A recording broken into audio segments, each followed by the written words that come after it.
اس کو غلوف کی تعریف کی ڈیفینیشن بھی معلوم نہیں کہ غلوف کہتے کیسے ہیں.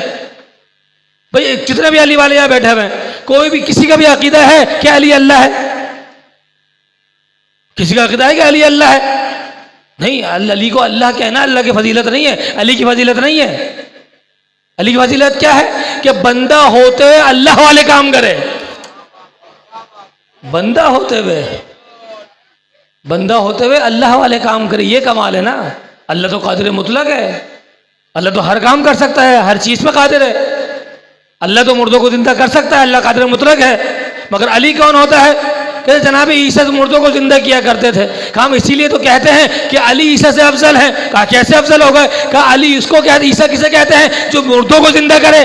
علی اس کو کہتے ہیں پہلے زندہ کو مارے, مار کے پھر زندہ کرے, اس کو علی کہتے ہیں. یہ مولا کائنات کی ذات. امام آپ کا ایسا ہو کہ آپ فخر سے کہیں, جب قبر میں جائیں تو آپ سے فرشتہ پوچھے نا من اماموں کا, تو آپ فخر سے کہیں. یہ لوگوں کے سوالات سے مت گھبرائیں, غیبت میں ہیں, نظر تو آتے نہیں ہیں. نظر تو اللہ بھی نہیں آتا, نظر تو اللہ بھی نہیں آتا. اللہ پہ ایمان رکھ لیا. کہا اللہ کا تو رسول نے بتایا کہ ایک اللہ ہے. کہا جس رسول نے اللہ کا بتایا تم نے مان لیا, اسی اللہ کے رسول نے غدیر کے مقام پہ کہا تھا من کنت مولا فہذا علی مولا. بھائی جب رسول کے ماننے پر کہنے پر اللہ کو مان رہے ہو, تو رسول کے ماننے پر علی کو, علی رسول کے کہنے پر علی کو کیوں نہیں مان رہے؟ فارمولہ تبدیل کیوں کر رہے ہو؟ اپنا فارمولہ تبدیل مت کرو. آپ کہہ رہے ہو جو اللہ کے رسول نے کہا ہم مان رہے ہیں. اللہ کے رسول نے کہا ہے, 1.25 لاکھ کے مجمع میں کہا ہے. دیکھیں یہاں پر حدیث ہے. اب یہاں پر دیکھیں چند لوگ بیٹھے ہوئے ہیں. اگر کوئی 2 دن کے بعد آئے اور کہے کہ 26 صفر کو مرتضیٰ بھائی نے مجلس نہیں کی, کوئی آپ کے پاس آئے اور آ کے کہے 26 صفر کو مرتضیٰ بھائی نے مجلس نہیں کی, تو آپ میں 10 لوگ کھڑے ہو جائیں گے نہیں کی ہے, ہم موجود تھے, مجلس کی ہے. حالانکہ یہاں پر 20-25 لوگ ہیں, 50 لوگ ہیں, 60 لوگ ہیں, حالانکہ 10 لوگ کم سے کم کھڑے ہو جائیں گے کہ نہیں مجلس کی ہے. تو اس لیے آئے ولایت کا تو انکار نہیں کر رہے, حدیث غدیر کا ولایت انکار نہیں کر رہے کہ علی نے مولا, اللہ رسول نے علی کو مولا بنایا, اس کا انکار تو بنتا نہیں کیونکہ 1.25 لاکھ کا مجمع ہے, 1.25 لاکھ کا مجمع ہے, اس کا انکار نہیں کیا. آگے کیا کیا؟ مولا کے معنی دوست ہیں. مولا کے معنی دوست کے ہیں. رسول نے یہ فرمایا تھا کہ جس کا میں دوست اس کا علی دوست, جس کا میں دوست اس کا علی دوست. اچھا چلے پھر تاریخ کا جائزہ لیتے ہیں. کہ سب سے پہلے مولا کا لفظ کس نے استعمال کیا؟ سب سے پہلے تاریخ اسلام کی بات کر رہا ہوں. تاریخ اسلام میں مولا کا لفظ کس نے استعمال کیا؟ تاریخ میں دیکھتے ہیں کہ کفار کا اور مسلمانوں کا مقابلہ ہو رہا ہے. کفار کا اور مسلمانوں کا مقابلہ ہو رہا ہے. اب دیکھیں کفار آئے اور کفاروں کے بعد ایک نعرہ تھا. کیا نعرہ تھا؟ توجہ کریے گا, انتہائی توجہ کو طالب ہوں, میری محنت کو ضائع مت کریے گا. اگر سمجھ میں آ جائے تو میرا ساتھ دیجیے گا. کفار کا مجمع آیا, یہاں پر مسلمانوں کا مجمع, تمام صحابہ موجود ہیں, رسول کے ساتھی موجود ہیں, رسول کی مدد کرنے والے ناصران موجود ہیں, یہاں پر سب کفار. اب جیسے ہی کفار آئے اور کفار میں آ کے انہوں نے نعرہ لگایا, انتہائی توجہ کو طالب ہوں, انہوں نے نعرہ لگایا کہ انا لنا عزا ولا عزا لکم. لیکن تاریخ کا پتہ لگے, انا لنا عزا ولا عزا لکم, ہمارے پاس عزا ہے تمہارے پاس عزا نہیں ہے. عزا کیا تھا؟ جو خانہ کعبہ میں سب سے بڑا بت تھا, جس کو یہ خدا مانتے تھے, پوچھتے تھے, اس کو کہتے ہیں عزا. اب کفار ہے, کفار نے آ کے نعرہ لگایا کیا؟ انا لنا عزا ولا عزا لکم, ہمارے پاس عزا ہے تمہارے پاس عزا نہیں ہے. اب یہاں پر جو صحابی موجود تھے وہ عزا کو جانتے تو تھے, عزا کو جانتے تو تھے, عزا کی ہیبت تو ان کے پاس تھی. فوراً گھبرا گئے, یہ تو عزا کو لے کے آئے ہیں, عزا کو لے کر آئے ہیں. دوڑتے ہوئے رسول کے پاس گئے, کہ رسول اللہ وہ اعلان, وہ نعرہ لگا رہے ہیں. کہا کیا نعرہ لگا رہے ہیں؟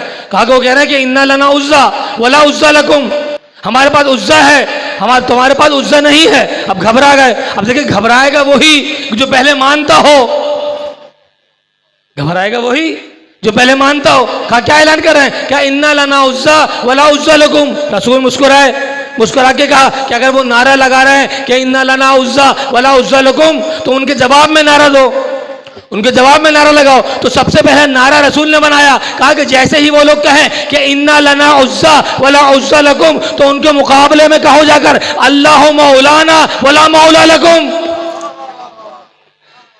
اللہ مولانا ولا مولا لکم، اللہ ہمارا مولا ہے، اللہ اکبر، اللہ ہمارا مولا ہے اور تمہارے پاس مولا نہیں ہے۔ اب دیکھو رسول نے یہاں پر مولا اللہ کو بنایا ہے۔ اگر اللہ تمہارا دوست ہے تو علی بھی تمہارا دوست ہے، اگر اللہ مولا ہے تو علی بھی مولا ہے۔ صلوات پڑھیں محمد والے محمد پر۔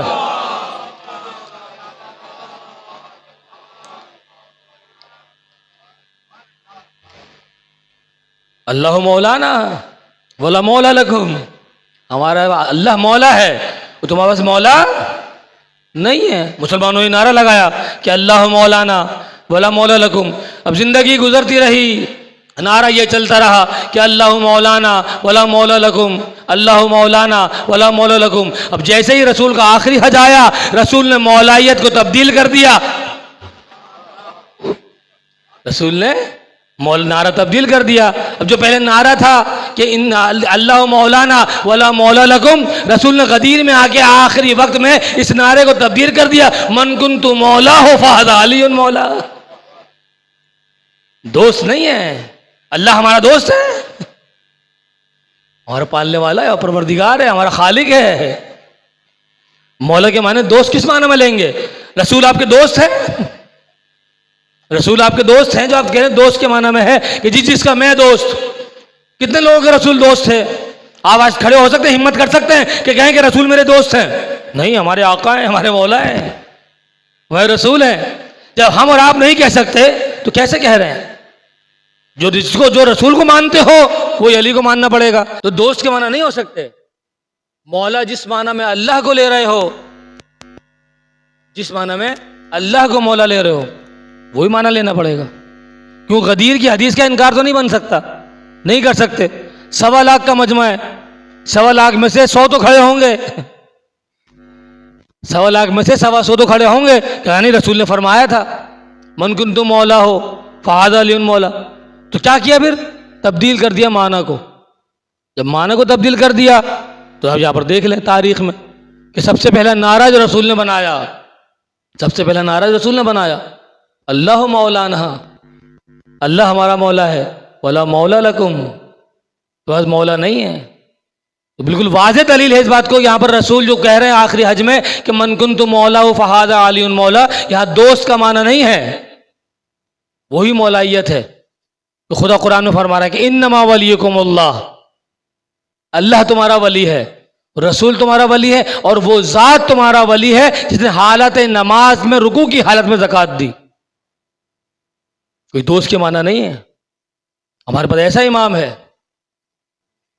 ہم جب جنت میں جا رہے ہوں گے تو ہمیں علی کا ہاتھ پکڑنے کی ضرورت نہیں ہے، علی خود ہمارا ہاتھ پکڑیں گے انشاءاللہ، کیونکہ ہمیں اپنے امام پر یقین ہے، ہم نے صحیح انتخاب کیا ہے۔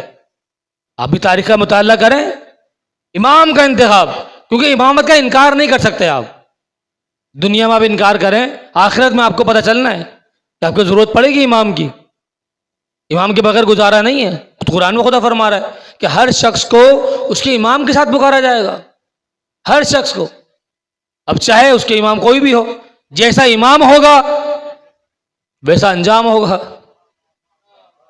جیسا امام ہوگا ویسے ہی انجام ہوگا۔ تو امام کی شناخت، اب امام کی شناخت دیکھیں، تاریخ خود ان کی خود کتب میں موجود ہے، دوستان کی کتب میں موجود ہے، مگر مطالعہ کرنا حرام ہے، مطالعہ کرنا حرام ہے، مذاق نہیں کر رہا میں یہ بات، ان کے عام لوگوں کا مطالعہ کرنا حرام ہے۔ میں اپنے سنی جو بھائی ہمارے دوست ہیں میں ان کی قدر کرتا ہوں، جائیں مطالعہ کریں، بحث نہیں کریں، آپ خود مطالعہ کریں، خود مطالعہ کر کے بغیر کسی تعصب کے فیصلہ کریں کہ دین حق کیا ہے، کیونکہ آخری منزل سب کی خدا ہے، آخری منزل سب کی خدا ہے، سب کو بالآخر جانا خدا کے پاس ہے۔ اب راستہ کون سے اختیار کریں کہ خدا ہمیں حقیقی ملے؟ وہ راستہ مہم ہے، وہ راستے کا نام ہے امام، اس راستے کا نام امام ہے۔ عباس ابن عبد المطلب کون؟ رسول کے چچا، بتا رہا ہوں، دیکھیں امام کون ہوتا ہے؟ عباس ابن عبد المطلب، رسول کے چچا. رسول کا آخری ایام ہے، شہادت نزدیک ہے رسول کی. بلایا اپنے چچا کو، جناب عباس آئے. عباس ابن مطلب کی بات کر رہا ہوں میں. چچا آئے اور آنے کے بعد رسول خدا نے کہا کہ چچا جان، ایک توجہ کو طالب ہوں، بغیر کسی مقصد کے میں روایت کو بیان نہیں کرتا، آپ کو نتیجہ دوں گا. چچا جان، میں اس دنیا سے ظاہراً پردہ کرنے والا ہوں، یہ اپنے الفاظ میں بیان کر رہا ہوں کہ دنیا سے جانے والا ہوں. میں آپ کو کچھ ذمہ داری دینا چاہ رہا ہوں. یہ جو دین ہے، اس دین کی ذمہ داری دینا چاہتا ہوں آپ کو. آیا آپ اس کو قبول کریں گے؟ روایت کے جملے ہیں، ہماری کتاب میں نہیں. کتاب کا حوالہ چاہیے، موجود ہے میرے پاس ڈائری میں. کہتا ہے کہ آپ یہ ذمہ داری قبول کریں گے؟ تو روایت کے جملے کہا نہیں، توجہ کا طالب ہوں. کہا نہیں کر سکتا. کیوں؟ کہا بوڑھا ہو چکا ہوں، بوڑھا ہو چکا ہوں، ہڈیاں میری بوسیدہ ہو چکی ہیں، میں اتنی بڑی ذمہ داری کو قبول نہیں کر سکتا. بوڑھا ہو چکا ہوں، اتنی بڑی ذمہ داری قبول نہیں کر سکتا. اس کے بعد روایت کے جملے ہیں کہ رسول خدا نے کہا کہ علی کو بلاؤ. رسول خدا نے کہا کہ علی ابن ابی طالب کو بلایا جائے. مولا کائنات کو بلایا گیا. مولا کائنات کے سامنے بھی یہی سوال کیا گیا کہ علی، میں دنیا سے جانے والا ہوں اور میں چاہتا ہوں کہ دین کی ذمہ داری تمہیں دے دوں. دین کی ذمہ داری تمہیں دے دوں. دیکھو، بالآخر دین کی ذمہ داری آنی علی کے پاس تھی، مگر دنیا والوں کو جگہ اعتراض نہ کریں، اعتراض نہ کریں. کھلا میدان چھوڑا تھا رسول نے. کہا کہ علی ذمہ داری دینا چاہتا ہوں. کہتا کہ علی، نبی کچھ کہیں اور علی انکار کریں. نبی کچھ کہیں اور علی انکار کریں، کبھی نہیں مل سکتا، ہو ہی نہیں سکتا کہ نبی کہیں اور علی نہ کریں. علی تو نبی کے کہنے پر بستر پہ سو جائیں. وہ علی جو رات میں نہیں سوتا، وہ شب ہجرت ایسا سویا، ایسی نیند کبھی نہیں آئی علی کو. کیوں؟ کہ خدا کے لیے ہی جاگتا تھا اور رسول خدا کے لیے سویا. اللہ کی مرضی کے لیے جاگتا تھا اور اللہ کی مرضی کے لیے ہی جاگ سوئے. کہا علی آپ قبول کریں گے؟ ہاں میں قبول کروں گا. کہا اچھا. اب یہاں سے روایت شروع ہو رہی ہے، انشاءاللہ محظوظ ہوں گے آپ. جیسے ہی اب کہا میں قبول کروں گا، کہا بلال میرا امامہ لے کر آؤ. اللہ اکبر. دیکھیں بیدار ہو کے سنیں. بلال میرا امامہ لے کر آؤ. بلال امامہ لائے. بلال میری زیرہ لے کر آؤ. زیرہ لے کر آئے. بلال میری تلوار لے کر آؤ. تلوار لے کر آئے. بلال میری ابا لے کر آؤ. ابا لے کر آئے. بلال میری قبا لے کر آؤ.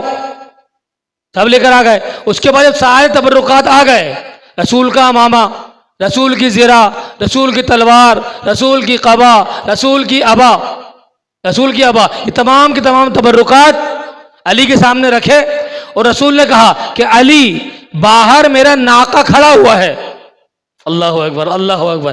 علی، باہر میرا ناقہ کھڑا ہوا ہے، یہ سارے تبرکات میرے ناقہ پر بار کرو اور لوگوں کے سامنے لے کر جاؤ تاکہ لوگوں کو معلوم ہو جائے کہ نبی کا وصی کون ہے. کہ نبی کا وصی کون ہے. کہاں ہے رسول کے تبرکات؟ باغ فدق تو چھین لیا، باغ فدق چھین لیا، حق خلافت چھین لیا، باغ فدق چھین لیا. رسول کے تبرکات کہاں ہیں؟ رسول کا امامہ بتاؤ کہاں ہے؟ رسول کی زرہ بتاؤ کہاں ہے؟ رسول کی تلوار بتاؤ کہاں ہے؟ یہ تبرکات کہاں ہیں؟ یہ تو مولا کائنات سب کے سامنے لے کے گئے. روایت کے مطابق مولا کائنات سب کے سامنے لے کے گئے. تو کہاں ہے؟ کہا کہ یہی تبرکات ہیں جو سوائے امام کے کسی کے پاس نہیں ہوتے. یہی تبرکات سوائے امام کے کسی کے پاس نہیں ہوتے. ابھی تبرکات ہے کہاں؟ اب میں بات کو اگر یہاں روک دوں تشنگی رہ جائے گی. یہ تبرکات کہاں ہیں؟ بھائی میں نے کہا نا، مولا علی لے گئے. مولا علی کے بعد مولا حسن کے پاس آیا، مولا حسن کے بعد مولا حسین کے پاس آیا. یہ سلسلہ چلتا گیا اور آج وہی تبرکات مہدی دورہ کے پاس ہے.